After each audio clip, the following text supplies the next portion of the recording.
ಮಂಗಳೂರಿನ ಮರಕಡ ಎಂಬ ಪ್ರದೇಶದಲ್ಲಿ 3 ದಶಕಗಳ ಹಿಂದೆ ತನ್ನೊಳಗೆ ಹುದುಗಿದ್ದ ಮಹಾನ್ ಶಕ್ತಿ ಆವಿರ್ಭವಿಸಿದ ಕ್ಷಣದಿಂದ ಮಿಂಚಿನ ಸಂಚಲನ ಸೃಷ್ಟಿಸಿದವರು ಮರಕಡ ಶ್ರೀ ಗುರುಪರಾಶಕ್ತಿ ಮಠದ ಪರಮಪೂಜ್ಯ ಶ್ರೀ ಶ್ರೀ ನರೇಂದ್ರನಾಥ ಯೋಗೇಶ್ವರೇಶ್ವರ ಮಹಾಸ್ವಾಮಿಯವರು.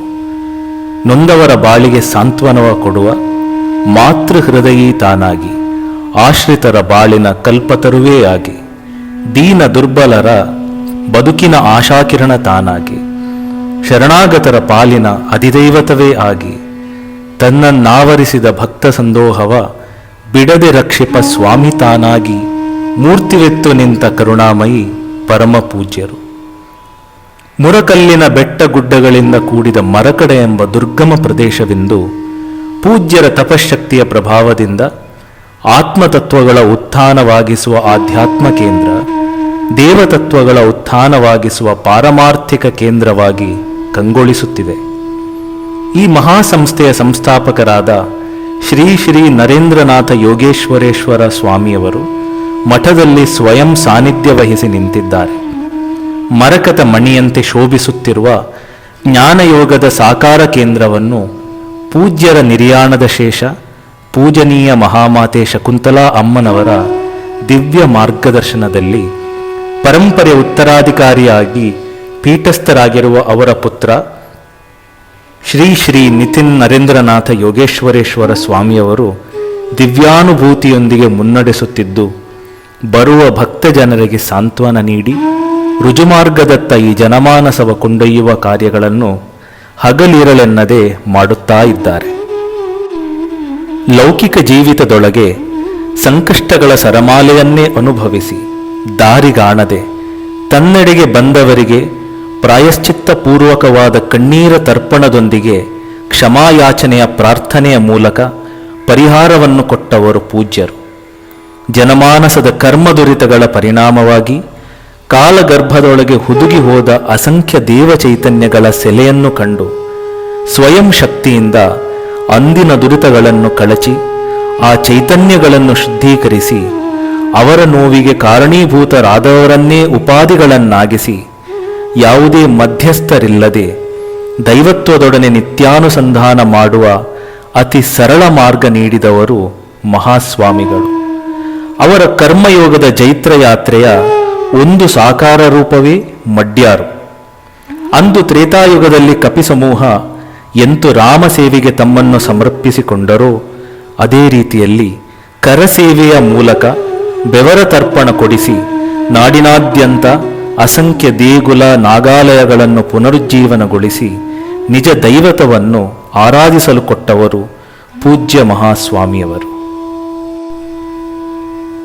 ಇಲ್ಲಿನ ಮಹಾದ್ವಾರವನ್ನು ಪ್ರವೇಶಿಸುವ ಮೊದಲು ನೀವು ತಲೆ ಎತ್ತಿ ನೋಡಿದಾಗ ಕೈ ಮುಗಿದು ಒಳಗೆ ಬಾ ಯಾತ್ರಿಕನೇ, ದೇವಭೂಮಿ ಇದು ಎಂಬ ಸುವರ್ಣ ಅಕ್ಷರಗಳನ್ನು ಕಣ್ತುಂಬಿಕೊಂಡು ಮನವನ್ನು ಸ್ವಚ್ಛಗೊಳಿಸಿ ಸ್ವಯಂ ದೇವನೇ ನಿಂತ ಪುಣ್ಯ ಪಾವನ ತಾಣವಾದ ಮಡ್ಯಾರಿನ ದೇವನಡೆಯೊಳಗೆ ಮುಂದಡಿ ಇರಿಸಿದಾಗ ದಿವ್ಯಾನುಭೂತಿಯ ಮಧುರ ಸ್ಪಂದನದ ನಾದವೊಂದು ನಮಗೆ ಅರಿವಿಲ್ಲದೆ ನಮ್ಮೊಳಗೆ ಅಂತಸ್ಫುರಣಗೊಳ್ಳುವ ದಿವ್ಯ ಕ್ಷಣವಿದು. ಇತ್ತ ಗಮನಿಸಿ, ಸಸ್ಯಕಾಶಿಯಂತೆ ಕಂಗೊಳಿಸುತ್ತಿರುವ ಪ್ರದೇಶದಲ್ಲಿ ವಿಶಾಲವಾದ ಕಟ್ಟೆಯನ್ನು ಹೊಂದಿರುವ ಬೃಹತ್ ಬಸರೀ ವೃಕ್ಷವನ್ನು ನಾವು ಕಾಣಬಹುದು. ಇಲ್ಲಿನ ಪುರಾಣ ಇತಿಹಾಸಕ್ಕೆ ದಿವ್ಯ ಸಾಕ್ಷಿಯಾಗಿ ನೆಲೆ ನಿಂತಿರುವ ವೃಕ್ಷ ಇದು. ಪೂಜ್ಯ ಮಹಾಸ್ವಾಮಿಯವರ ದಿವ್ಯಾನುಭೂತಿಯ ಸಾಕ್ಷಾತ್ಕಾರದ ತೆರೆದ ಪುಟಗಳೇ ಇಲ್ಲಿನ ಮೂಲ ಇತಿಹಾಸ. ಮರಕಡ ಕ್ಷೇತ್ರದ ದೇವನಡೆಯಲ್ಲಿ ಪೂಜ್ಯ ಸ್ವಾಮಿಯವರು ನಿರಂತರ ನೀಡುತ್ತಿದ್ದ ದಿವ್ಯವಾಣಿ ಗತಕಾಲದ ಇತಿಹಾಸದ ಪುಟಗಳನ್ನು ತೆರೆಯಿತು. ದರ್ಶನ ಪ್ರಾಕಾರದಲ್ಲಿ ನಡೆಯುತ್ತಿದ್ದ ದೇವ ಪ್ರಕ್ರಿಯೆಗಳಲ್ಲಿ ದೈವಿಕ ಶಕ್ತಿಗಳಿಂದ ಹೊರಹೊಮ್ಮಿದ ನುಡಿಗಳು ಇದರ ಸಾಕಾರತೆಯನ್ನು ಜನಮಾನಸಕ್ಕೆ ತೋರಿಸಿತು.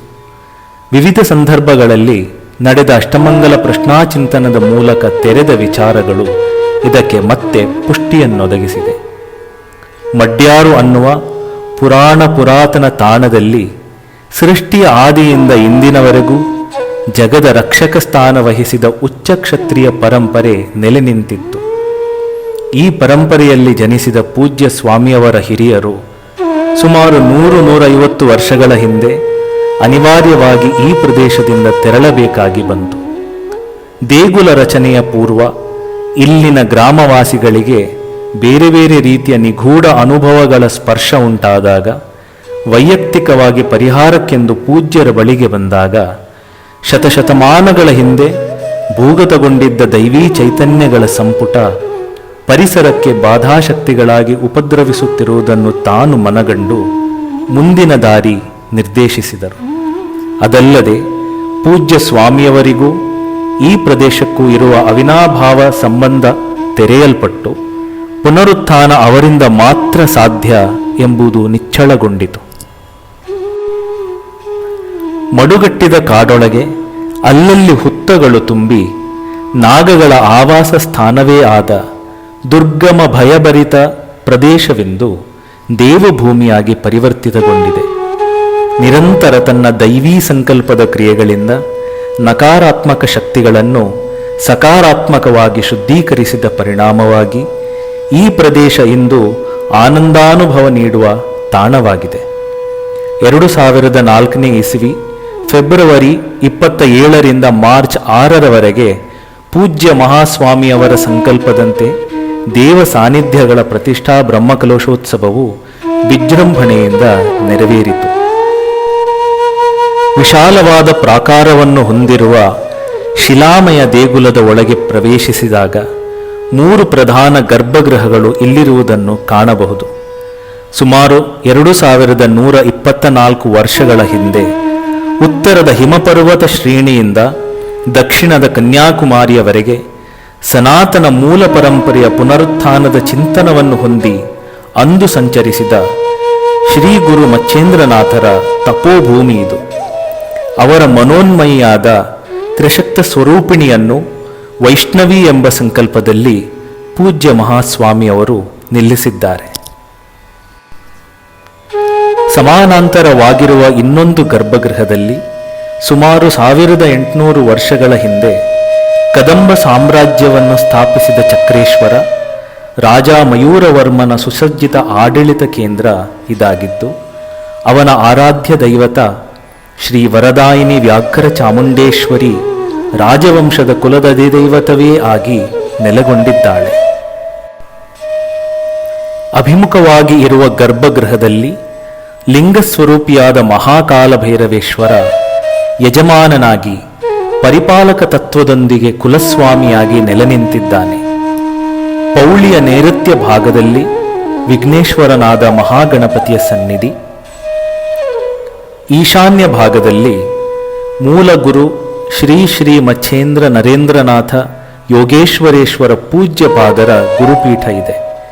ವಿಶೇಷ ಸಂದರ್ಭಗಳಲ್ಲಿ ಶ್ರೀ ಗುರುಪರಾಶಕ್ತಿ ಮಠದ ಮಠಾಧಿಪತಿಗಳು ಆಸನಸ್ಥರಾಗಿ ಭಕ್ತ ಸಂದೋಹಕ್ಕೆ ಅನುಗ್ರಹಿಸುವ ಪೀಠ ಇದು. ಸುತ್ತು ಪೌಳಿಯ ಹೊರಾಂಗಣ. ನಾವು ಪ್ರದಕ್ಷಿಣಾಕಾರದಲ್ಲಿ ಬಂದಾಗ ವಾಯುವ್ಯ ಭಾಗದಲ್ಲಿ ಮಹಾಸತಿ, ವೀರಭದ್ರ, ವೈದ್ಯನಾಥ ಹಾಗೂ ಆಗ್ನೇಯ ಭಾಗದಲ್ಲಿ ರಾಜಗುಳಿಗ, ಸತ್ಯದೇವತ ಸಾನ್ನಿಧ್ಯಗಳು ಪದ್ಮಪೀಠದಲ್ಲಿ ಸಂಕಲ್ಪಿತಗೊಂಡಿದೆ.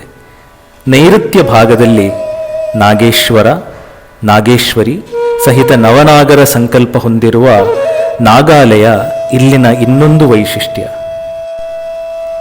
ದೇವಾಲಯದ ಈಶಾನ್ಯ ಭಾಗದ ವೃತ್ತಾಕಾರದ ಕಟ್ಟೆಯಲ್ಲಿ ದಾಕ್ಷಾಯಿಣಿ ಸಹಿತ ಸಕಲ ಸ್ತ್ರೀ ಶಕ್ತಿಗಳ ಸಂಗಮ ತಾಣವನ್ನು ದಾಕ್ಷಾಯಿಣಿಗೆ ಜನಮಾನಸ ಮಾಡಿದ ಕರ್ಮದೋಷಗಳನ್ನು ಕಳಚಲೆಂದೇ ಸ್ವಾಮಿಯವರು ಸಂಕಲ್ಪಿಸಿದರು. ಈ ಕಟ್ಟೆಯ ಹಿಂಭಾಗದಲ್ಲಿ ಮೆಟ್ಟಲುಗಳನ್ನೇರಿ ಮುಂದೆ ಸಾಗುತ್ತಿದ್ದಂತೆ ಅಷ್ಟಪಟ್ಟಿಯ ಆಕಾರದಲ್ಲಿ ನಿರ್ಮಾಣಗೊಂಡಿರುವ ಯೋಗೇಶ್ವರರ ಕಟ್ಟೆಯನ್ನು ನೋಡಬಹುದು. ಮೂಲಗುರು ಶ್ರೀ ಮಚ್ಚೇಂದ್ರನಾಥರು ಮಧ್ಯೆ ಆಸನಸ್ಥರಾಗಿ ತನ್ನ 8 ಮಂದಿ ಶಿಷ್ಯರೊಂದಿಗೆ ಧರ್ಮ ಸಂಸ್ಥಾಪನಾರ್ಥ ಸಮಾಲೋಚನೆ ನಡೆಸಿದ ಸಂಕಲ್ಪ ಸ್ಥಳ ಇದು. ಇಲ್ಲಿಂದ ಕೆಳಗಿಳಿದು ದೇವಾಲಯದ ಹಿಂಭಾಗಕ್ಕೆ ಬಂದಾಗ ನಯನ ಮನೋಹರ ಸಹೃದಯರ ರೋಮಾಂಚನದ ಕೇಂದ್ರ, ಪ್ರಾಕೃತಿಕವಾಗಿಯೇ ಸೃಷ್ಟಿಸಲ್ಪಟ್ಟ ದೇವಾಂಗನೆಯರ ಆವಾಸ ಸ್ಥಾನವೇ ಆದ ಸರೋವರ ಎಂದು ದೇವ ಸರೋವರ ಎಂಬ ನಾಮಧೇಯದಿಂದ ಕಂಗೊಳಿಸುತ್ತಿದೆ. ಪೂರ್ವಕಾಲದಲ್ಲಿ ಈ ಸ್ಥಳದಲ್ಲಿ ಭಾರೀ ಗಾತ್ರದ ಶಿವಲಿಂಗಾಕಾರದ ಬಂಡೆಯೊಂದಿದ್ದು, ನಂತರ ಕಲ್ಲಿನ ಕೋರಿಯಾಗಿ ಒಡೆಯಲ್ಪಟ್ಟು ಮುಂದೆ ಸರೋವರವಾಗಿ ಮಾರ್ಪಟ್ಟಿತು. ಅವ್ಯವಸ್ಥಿತ ರೀತಿಯಲ್ಲಿದ್ದ ಸರೋವರಕ್ಕೆ ತನ್ನ ಮನೋಪರಿಕಲ್ಪನೆಯೊಳಗೆ ಆವರಣ ನಿರ್ಮಾಣಗೊಂಡೊಂದಿಗೆ ಆಕರ್ಷಕ ರೂಪ ಕೊಟ್ಟವರು ಪೂಜ್ಯ ಮಹಾಸ್ವಾಮಿಯವರು. ಸುತ್ತ ಉದ್ಯಾನವನ, ಕಾರಂಜಿ ಇದ್ದು, ಕಾರಂಜಿಯ ಮೇಲ್ಭಾಗದಲ್ಲಿ ಧ್ಯಾನಮಗ್ನ ಮಚ್ಚೇಂದ್ರನಾಥರ ಪ್ರತಿಮೆ ಹಾಗೂ ಹಿಂಭಾಗದಲ್ಲಿ ಜಲದುರ್ಗೆಯ ಪ್ರತಿಮೆಯನ್ನು ಸ್ಥಾಪಿಸಲಾಗಿದೆ. ಈ ಉದ್ಯಾನವನದಲ್ಲಿ ಪೂಜ್ಯ ಮಹಾಸ್ವಾಮಿಯವರಿಂದ ಸ್ಥಾಪಿಸಲ್ಪಟ್ಟ ಕದಂಬ ವೃಕ್ಷ ಸಾನ್ನಿಧ್ಯದಲ್ಲಿ ಪ್ರತಿ ವರ್ಷ ಮಕರ ಸಂಕ್ರಮಣದಂದು ಸೂರ್ಯಾಸ್ತದ ಹೊತ್ತಲ್ಲಿ ವಿಶೇಷ ಅರ್ಚನೆ ನಡೆಯುವುದು. ಈ ಪ್ರದೇಶದಲ್ಲಿ ಅನೂಚಾನವಾಗಿ ಹರಿದು ಬಂದಿರುವ ಕದಂಬ ವಂಶದ ಸಂಸ್ಮರಣೆಯ ದ್ಯೋತಕ ಇದು. ಇದೀಗ ನಾವು ದರ್ಶಿಸುತ್ತಿರುವುದು ಬಸರಿ ಮರದ ಕಟ್ಟೆಯನ್ನು. ಮಚ್ಚೇಂದ್ರನಾಥರು ತಪಸ್ಸು ಮಾಡಿದ ಸ್ಥಳ ಇದು. ಆ ಮೂಲ ಗುರುವಿನೊಂದಿಗೆ ವೈಷ್ಣವಿ ಸಾನ್ನಿಧ್ಯವೂ ಇಲ್ಲಿದೆ. ಶೈವ ವೈಷ್ಣವ ಶಾಕ್ತೇಯ ಸಂಗಮ ತಾಣ ಇದು. ಇಲ್ಲಿನ ವಿಶೇಷತೆ ಏನೆಂದರೆ, ಯೋಗೇಶ್ವರೇಶ್ವರನಾದ ಶ್ರೀಕೃಷ್ಣನ ಚೈತನ್ಯ ತನ್ನವರೆಲ್ಲರೂ ನಾಶವೇ ಆದಾಗ ಏಕಾಂಗಿಯೇ ಆದ ಆತ ಬೇಡನೊಬ್ಬನ ಬಾಣದಿಂದ ದೇಹತ್ಯಾಗ ಮಾಡಬೇಕಾಗಿ ಬಂದ ಸಂದರ್ಭ, ಅವನ ನೋವಿನ ಭಾವವನ್ನು ಯಮುನೆಯ ಮೂಲಕ ಮಡ್ಯಾರು ಪ್ರದೇಶಕ್ಕೆ ತಾಯಿ ಕರೆತಂದಳು ಎಂಬ ಪ್ರತೀತಿ ಇದೆ. ಆ ಮನೋದುಃಖಿತ ಚೈತನ್ಯ ಇಲ್ಲಿರುವುದನ್ನು ತನ್ನ ಅಂತರ್ದೃಷ್ಟಿಯಿಂದ ಕಂಡುಕೊಂಡ ಪೂಜ್ಯರು ಆ ಚೈತನ್ಯವನ್ನು ಸಾಂತ್ವನಗೊಳಿಸಿ ಶುದ್ಧೀಕರಿಸಿ ಮತ್ತೆ ಭಗವತ್ ಚೈತನ್ಯವಾಗಿ ನೆಲೆ ನಿಲ್ಲಿಸಿದ್ದಾರೆ. ಇಲ್ಲಿಂದ ಮುಂದೆ ಶ್ರೀವನ ನರ್ಸರಿಯನ್ನು ದರ್ಶಿಸಿ ಗುಹಾಂತರ್ಗತ ಸರ್ಪಾವೇಷ್ಟಿತ ಸಾನ್ನಿಧ್ಯಕ್ಕೆ ಪ್ರಾರ್ಥಿಸಿ ತೆಂಗು ಕಂಗು ಬಾಳೆಗಳ ತೋಟವನ್ನು ಕಣ್ತುಂಬಿಕೊಂಡು ದೇವಾಲಯದ ನೇರ ದೃಷ್ಟಿಪಥದಲ್ಲಿರುವ ಸ್ಥಳಕ್ಕೆ ಬಂದಾಗ ಕಾಣುತ್ತಿರುವುದು ಪರಮಪೂಜ್ಯ ಶ್ರೀ ಶ್ರೀ ನರೇಂದ್ರನಾಥ ಯೋಗೇಶ್ವರೇಶ್ವರ ಮಹಾಸ್ವಾಮಿಯವರ ದಿವ್ಯ ಸಾನ್ನಿಧ್ಯ. ಕಾಲಗರ್ಭದೊಳಗೆ ಮರೆಯಾಗಿ ಹೋದ ದೇವಚೈತನ್ಯಗಳನ್ನು ಮೇಲೆತ್ತಿ ತಂದು ಮಡ್ಯಾರು ಅನ್ನುವ ಪರಮಾದ್ಭುತ ದೇವ ಸಂಕೀರ್ಣವೊಂದರ ಸೃಷ್ಟಿಕರ್ತನೆಯಾದ ನಮ್ಮೆಲ್ಲರ ತಂದೆಯಾಗಿ ಆ ಅಸೀಮತೆಯ ಭಾವವೇ ಆದ ಶ್ರೀ ಗುರುಪರಾಶಕ್ತಿ ಮಠದ ಪರಮಪೂಜ್ಯ ಶ್ರೀ ಶ್ರೀ ನರೇಂದ್ರನಾಥ ಯೋಗೇಶ್ವರೇಶ್ವರ ಮಹಾಸ್ವಾಮಿಯವರು ತಮ್ಮ ನಿರ್ಯಾಣದ ಶೇಷ ಸಾನ್ನಿಧ್ಯ ವಹಿಸಿ ನೆಲೆ ನಿಂತಿದ್ದಾರೆ. ಯಾರು ನನ್ನೊಂದಿಗೆ ಸೃಜನಾತ್ಮಕವಾದ ಚಿಂತನದೊಳಗೆ ಬರುವರೋ ಅವರ ಗಮ್ಯಸ್ಥಾನಕ್ಕೆ ಮುಟ್ಟಿಸುವೆ, ಆ ದ್ವಾರದ ಬಳಿ ನಾನೇ ನಿಲ್ಲುವೆ ಎಂಬ ಅವರ ವಾಗ್ದಾನ ನಿಜರ್ಥದಲ್ಲಿ ಅನ್ವರ್ಥತೆಯ ಪಡಕೊಂಡಿತು. ಮೊತ್ತ ಮೊದಲು ಮಡ್ಯಾರು ಪ್ರದೇಶಕ್ಕೆ ಮಹಾಸ್ವಾಮಿ ಹಾಗೂ ಪೂಜನೀಯ ಮಾತೆಯವರು ಕಾಲಿಟ್ಟಾಗ ದರುಶನ ಪ್ರಾಕಾರದಲ್ಲಿ ಸ್ವಯಂ ತಾಯಿಯೇ ಆವಿರ್ಭವಿಸಿ, ಮುಂದಿದೆ ನನ್ನ ಅರಮನೆ, ಕೊಡೆನೆಗೆ ಗದ್ದುಗೆ, ನಿಮ್ಮ ಪೂರ್ವಜನೋರ್ವನಿಗೆ ನ್ಯಾಯ ಕೊಡಲೆಂದೇ ಅನ್ನುವ ಮಹಾತಾಯಿಯ ವಾಣಿ ಇತ್ತು. ಇಂದು ಆ ವಾಣಿಯ ಸತ್ಯತೆ ಸಾಕಾರತೆಯನ್ನು ಪಡಕೊಳ್ಳುತ್ತಿದೆ. ಸೃಷ್ಟಿಯ ಆದಿಯಲ್ಲಿ ಆದಿಮಾಯೆಯೇ ದಾಕ್ಷಾಯಿಣಿಯಾಗಿ ಆವಿರ್ಭವಿಸಿದವಳು. ಅಂದಿನ ಕಾಲದಲ್ಲಿ ದಕ್ಷಯಜ್ಞ ನಡೆದ ದಾಕ್ಷಾಯಿಣಿ ತನ್ನತ ಯೋಗಾಗ್ನಿಯೊಳಗೆ ದಹಿಸಿಕೊಂಡ ತಾಣವಾಗಿತ್ತು ಮಡ್ಯಾರು. 1800 ವರುಷದ ಹಿಂದೆ ಆಳಿದ ರಾಜ ಮಯೂರವರ್ಮನ ಪಟ್ಟದರಸಿ ಮಹಾಸಾಮ್ರಾಜ್ಞ ಅರಮನೆ ಹಿಂದೆ ಇಲ್ಲಿತ್ತು. ಜಗದ ರಕ್ಷಣೆಯ ಉತ್ತರದಾಯಿತ್ವ ಪಡಕೊಂಡ ಉಚ್ಚ ಕ್ಷತ್ರಿಯ ಪರಂಪರೆಯಲ್ಲೇ ಮತ್ತೆ ಹುಟ್ಟಿ ಬಂದ ಪೂಜ್ಯ ಮಹಾಸ್ವಾಮಿಯವರು ರಾಜಾಧಿಪತ್ಯದ ಮೂಲನೆಲೆಯೇ ಆದ ದೇವರ ಅರಮನೆಯನ್ನು ಈ ಪ್ರದೇಶದ ಸಮೀಪದಲ್ಲಿ ಮನೋಹರವಾಗಿ ಚಿತ್ರಯುತವಾಗಿ ಸೃಷ್ಟಿಸಿರುವುದನ್ನು ನಾವಿಲ್ಲಿ ಸ್ಮರಿಸಬಹುದು. ಹಿಂದೆ ಮಡ್ಯಾರು ಹಾಗೂ ದೇವರ ಅರಮನೆಯ ವಿಸ್ತಾರ ಒಂದೇ ಪ್ರಾಕಾರದಲ್ಲಿದ್ದು ಈ ಎರಡು ಸಂಕೇತಗಳ ನಡುವೆ ರಾಜಬೀದಿಯೊಂದಿತ್ತು. ದೇವರ ಅರಮನೆಯ ಯಜಮಾನನ ಅಪ್ಪಣೆ ಪಡಕೊಂಡು ದೇಗುಲದ ಉತ್ಸವ ಪ್ರಾರಂಭ ಮಾಡುವ ಸಂಪ್ರದಾಯ ಇಲ್ಲಿನದು. ಸುಮಾರು 700 ವರ್ಷಗಳ ಹಿಂದೆ ಇಲ್ಲಿ ನೆಲೆ ನಿಂತಿದ್ದ ರಾಜವಂಶ ಪರಕೀಯರ ದಾಳಿ ಅಂತಃಕಲಹದಿಂದ ಹಿಂದಿದ್ದ ಅರಮನೆ ನಾಶಗೊಂಡು ತಮ್ಮ ಅಸ್ತಿತ್ವವನ್ನು ಕಳೆದುಕೊಳ್ಳಬೇಕಾಗಿ ಬಂತು. ಅಂದು ಮಹಾಸಾಮ್ರಾಜ್ಞಿ ನೊಂದ ಕಾರಣ ಸಾನ್ನಿಧ್ಯಗಳು ನಾಶಗೊಂಡು ಈ ಪ್ರದೇಶ ದುರ್ಗಮ ಪ್ರದೇಶವಾಗಿ ಮಾರ್ಪಟ್ಟಿತು. ಆ ಮಹಾಸಾಮ್ರಾಜ್ಞಿ ಹಾಗೂ ಅವಳೊಳಗೆ ಅಂತರ್ಲೀನಳಾದ ಸಾಮ್ರಾಜ್ಯದ ಅಧಿದೈವತವೇ ಆದ ವರದಾಯಿನಿ ವ್ಯಾಘ್ರ ಚಾಮುಂಡೇಶ್ವರಿಯನ್ನು ಕಂಡ ಪರಮಪೂಜ್ಯರು ಅವಳನ್ನು ಸಾಂತ್ವನಗೊಳಿಸಿ ಅರಮನೆಯನ್ನು ನಿರ್ವಹಿಸುವೆ ಎಂಬ ವಾಗ್ದಾನ ನೀಡಿದರು.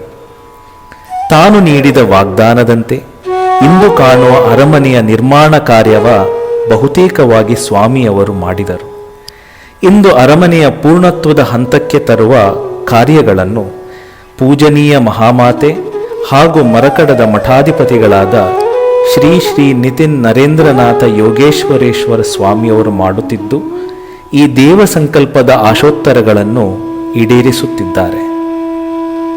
ಅರಮನೆಯ ಎಡಭಾಗದಲ್ಲಿ ಸಾಮ್ರಾಜ್ಯದ ಅಧಿದೇವತವೇ ಆದ ವ್ಯಾಘ್ರಚಾಮುಂಡಿ ದೈವಸ್ಥಾನ ಹಾಗೂ ಬಂಟ ಸಾನ್ನಿಧ್ಯ ಇದೆ.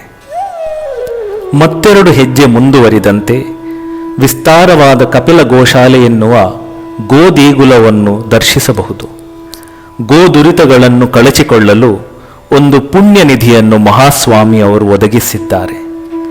ತಿರುಗಿ ಹೆಜ್ಜೆ ಇಡುತ್ತಿದ್ದಂತೆಯೇ ಅಕ್ಷಯಧಾಮ ಅನ್ನಛತ್ರದಲ್ಲಿ ನೆಲೆ ನಿಂತ ತಾಯಿ ಅನ್ನಪೂರ್ಣೇಶ್ವರಿಯ ಅನುಗ್ರಹ ಪ್ರಸಾದವನ್ನು ಸ್ವೀಕರಿಸಿ ಅಲ್ಲೇ ಒಂದು ಕ್ಷಣ ಕುಳಿತು ನಮ್ಮೊಳಗೆ ನಾವು ಮೈಮರೆತಾಗ ರಸಋಷಿಯ ಮಾತಿನಂತೆ ಕೊಲ್ವ ಬಿಲ್ಲು ಬಾಣ ಬತ್ತಳಿಕೆಯನ್ನೆಲ್ಲ ತೆಗೆದಿರಿಸಿ ಬಂದವಗೆ ಪಕ್ಷಿಕಾಶಿಯ ದರ್ಶನ ಎಂತಾಗುವುದೋ ಅಂತೆಯೇ. ಮರಕಡ ಶ್ರೀ ಗುರುಪರಾಶಕ್ತಿ ಮಠದ ಶ್ರೀ ಶ್ರೀ ನಿತಿನ್ ನರೇಂದ್ರನಾಥ ಯೋಗೇಶ್ವರೇಶ್ವರ ಸ್ವಾಮಿಯವರು ನುಡಿದಂತೆ ಮೈ ಮನದ ಕೊಳೆಗಳನ್ನೆಲ್ಲ ಕಳಚಿ ಆಧ್ಯಾತ್ಮ ಪಥದೊಳಗೆ ಯಾತ್ರಿಕನೇ ತಾನಾಗಿ ಬಂದವಗೆ ಅವರ್ಣನೀಯ ಆನಂದವನ್ನು ನೀಡುವ ನಡೆಯಿದು ಎಂಬ ಮಾತು ನಮಗೆಲ್ಲ ನಿತ್ಯ ಸತ್ಯವಾಗಲಿ. ನಡೆಯಿದು ಪರಾತ್ಪರನ ನಡೆ, ನಡೆಯಿದು ಅಸೀಮನೋರ್ವನ ನಡೆ, ನಡೆಯಿದು ತಾಯಿಯ ನಡೆ, ನಡೆಯಿದು ಪರಾತ್ಪರೆಯ ನಡೆ, ನಡೆಯಿದು ದೇವ ನಡೆ.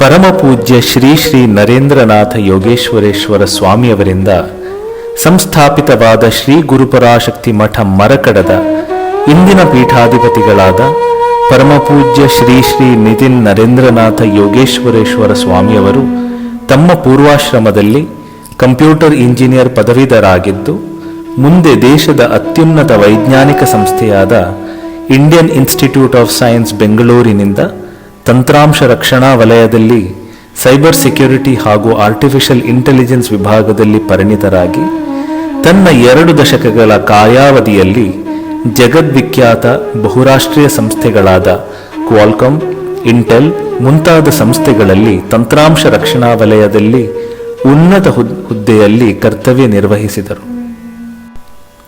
2002ನೇ ಇಸವಿಯಲ್ಲಿ ಮರಕಡ ಕ್ಷೇತ್ರದಲ್ಲಿ ನಡೆದ ದೇವ ಪ್ರಕ್ರಿಯೆಯ ಚಿಂತನದಲ್ಲಿ ಗೋರಕ್ಷನಾಥ, ಚೌರಂಗಿನಾಥ ಹಾಗೂ ವೈಷ್ಣವಿ ನಿತಿನ್ ಕೋಟೆಕಾರ್ ರವರಿಗೆ ಪಟ್ಟಾಭಿಷೇಕ ಮಾಡಿದ್ದು ಡಿಸೆಂಬರ್ 6, 2021ರಿಂದ ಜನವರಿ 24, 2022ರವರೆಗೆ ಪೂಜ್ಯ ಮಹಾಸ್ವಾಮಿಯವರು ತನ್ನ ಪುತ್ರನಿಗೆ ಶಕ್ತಿಪಾತ ಮಾಡಿ ನೀನು ಮುಂದೆ ನಿಂತು ಕೊಂಡೊಯ್ಯಬೇಕೆಂದು ಉತ್ತರಾಧಿಕಾರತ್ವದ ಸೂಚ್ಯಗಳನ್ನು ನಿರ್ದೇಶಿಸಿದರು.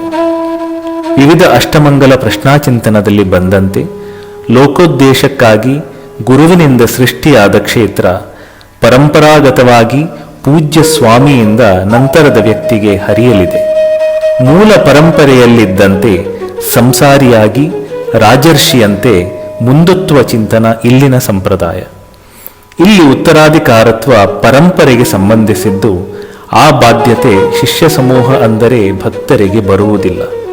ಈ ಮಠದಲ್ಲಿ ನೆಲೆಸಿರುವ ಶಕ್ತಿ ಸೃಷ್ಟಿಗೂ ಅತೀತವಾದ ಯಾರೂ ಕಾಣದ ದೇಹವೇ ಬಿಂಬವಾಗಿ ಕೇಂದ್ರೀಕರಿಸಲ್ಪಟ್ಟ ಕ್ಷೇತ್ರ. ಪರಮಪೂಜ್ಯ ಮಹಾಸ್ವಾಮಿಯವರ ನಿರ್ಯಾಣದ ಶೇಷ ಶ್ರೀ ಶ್ರೀ ನಿತಿನ್ ನರೇಂದ್ರನಾಥ ಯೋಗೇಶ್ವರೇಶ್ವರ ಸ್ವಾಮಿಯವರು ಮಹಾತಾಯಿ ಹಾಗೂ ಮಹಾಸ್ವಾಮಿಯವರ ಸಂಕಲ್ಪದಂತೆ ಇಂದು ಮಠಾಧಿಪತಿಗಳಾಗಿ ಪೂಜನೀಯ ಮಹಾಮಾತೆ ಶಕುಂತಲಾ ಅಮ್ಮನವರ ದಿವ್ಯ ಮಾರ್ಗದರ್ಶನದಲ್ಲಿ ಹಾಗೂ ತನ್ನ ಧರ್ಮಪತ್ನಿ ಪೂಜನೀಯ ದೀಪಾಶ್ರೀ ಅಮ್ಮನವರೊಂದಿಗೆ ಜನಮಾನಸದ ಅಭ್ಯುದಯಕ್ಕೆ ಹಗಲಿರುಳೆನ್ನದೆ ತನ್ನನ್ನು ಸಮರ್ಪಿಸುತ್ತಾ ಶ್ರೀ ಗುರುಪರಾಶಕ್ತಿ ಮಠವನ್ನು ಮುನ್ನಡೆಸುತ್ತಿದ್ದಾರೆ. ಸ್ವಾಮಿಯವರ ಸಹೋದರಿಯರಾದ ಶ್ರೀಮತಿ ಶೀತಲ್ ಕೋಟೆಕಾರ್, ಪತಿ ವಿಶಾಲ್ ರಾವ್ ಹಾಗೂ ಕಿರಿಯ ಸಹೋದರಿ ಕಾವ್ಯ ಕೋಟೆಕಾರ್, ಪತಿ ಸನತ್ ಕೋಟೆ, ಸ್ವಾಮಿಯವರ ಪುತ್ರ ಪ್ರಣವ್ ಕೋಟೆಕಾರ್, ಪುತ್ರಿ ಪ್ರಕೃತಿ ಕೋಟೆಕಾರ್ ಹಾಗೂ ಅಳಿಯ ಗಗನ್ ಪೂಜ್ಯರ ಕೈಂಕರ್ಯದೊಳಗೆ ತಮ್ಮನ್ನು ಅಹರ್ನಿಶಿ ಸಮರ್ಪಿಸಿಕೊಂಡಿದ್ದಾರೆ. ಪರಮ ಪೂಜ್ಯ ಶ್ರೀ ಶ್ರೀ ನರೇಂದ್ರನಾಥ ಯೋಗೇಶ್ವರೇಶ್ವರ ಸ್ವಾಮಿಯವರ ನಡೆದಾವರಿಗೆ ಶರಣಾರವಿಂದಕ್ಕೆ ಕೊಡಮುಟ್ಟು ನಾವು. ಅಂದರು ಯಾರು ಕ್ಷೇತ್ರ ಪರಿಚಯ ಮಾಡಿ ಕ್ಷೇತ್ರವ ಎಂತು ಪರಿಚಯಿಸಲಿ ನಾವು ಎಂದು ಕೇಳಿದೆ. ಅನ್ನಲೇನು ದೇವ ನಡೆಯುವುದು, ಪರಾತ್ಪರನ ನಡೆಯುವುದು, ಆಧ್ಯಾತ್ಮ ಕೇಂದ್ರ ಅನ್ನೋದು, ಪಾರಮಾರ್ಥಿಕದ ಭಾವವ ಸೆಳೆಯಲೇನ, ಆ ಸೆಳೆತವ ಅನ್ನಲೇನ ತಿಳಿದಿಲ್ಲ. ಮಾಯಾತೀತತೆಯ ಭಾವವ ಪಡಕೊಂಡು ಬಂದವನು ಪರಮಾತ್ಮಕ್ಕೆ ತಂದೆಯಾಗಿ ತಾಯಿಯಾಗಿ ತೊರೆದ ನಮ್ಮ ಅವನ ಭಾವವ ಅನ್ನಬೇಕೆಂದು ಅವನ ಭಾವವೇ ಜಗದ ಭಾವವಾಗಲೆಂಬ ಆಶಯದೊಂದಿಗೆ ಅನ್ನುತ್ತಿದ್ದೇನೆ. ಇದು ದೇವ ನಡೆ ಅಹುದು, ಶರಣಾಗತರು ಶರಣು ಶರಣೆಂದ ನಡೆ, ಶರಣಾಗತರು ಶರಣು ಶರಣೆಂದ ನಡೆ. ಯಾತ್ರಿಕರಾದವರು ಆಧ್ಯಾತ್ಮ ಪದದತ್ತ ಬರುವ ಯಾತ್ರಿಕರು ತಮ್ಮ ಯಾತ್ರೆಯ ಸಾರ್ಥಕಗೊಳಿಸಿದ ನಡೆ. ವಿಭಿನ್ನತೆಯ ಪೂರಣವಿದು, ಮಾಯಾತೀತತೆಯ ಚುರುಕುದು, ಮಾಯವ ನಿರೋಗಿದು. ಆತ್ಮಗಳು ಶುದ್ಧಾತ್ಮರಾಗಲು ಸಾಧನ ಬೇಕಿತ್ತವಲ್ಲ. ಈ ಸಾಧನವ ಈ ಅಧ್ಯಾತ್ಮ ಕೇಂದ್ರವಾಗಿಸಿದ ತಂದೆಯಾಗಿ, ಆತ್ಮಗಳ ಪೊರೆಯುವ ತಂದೆಯಾಗಿ, ತಾಯಿಯಾಗಿ ನಮ್ಮೆಲ್ಲರ ಒಂದು ಬಿಸುಕು ಒಳಗ ಸೇರಿಸಿ ಆ ಸೌಧವನ್ನು ಕಟ್ಟುವ, ಅಸನಾತನತೆಯ ಸೌಧವನ್ನು ಕಟ್ಟುವ ಅಳಿಲುಗಳಾಗಿ ಆಗಿಸಿದ ಪರಮ ಪೂಜ್ಯರಿಗೆ ಇಂದು ನಾನು ಭಾವ ವಂದನೆಯು, ಭಾವ ಅಭಿವಂದನೆಯು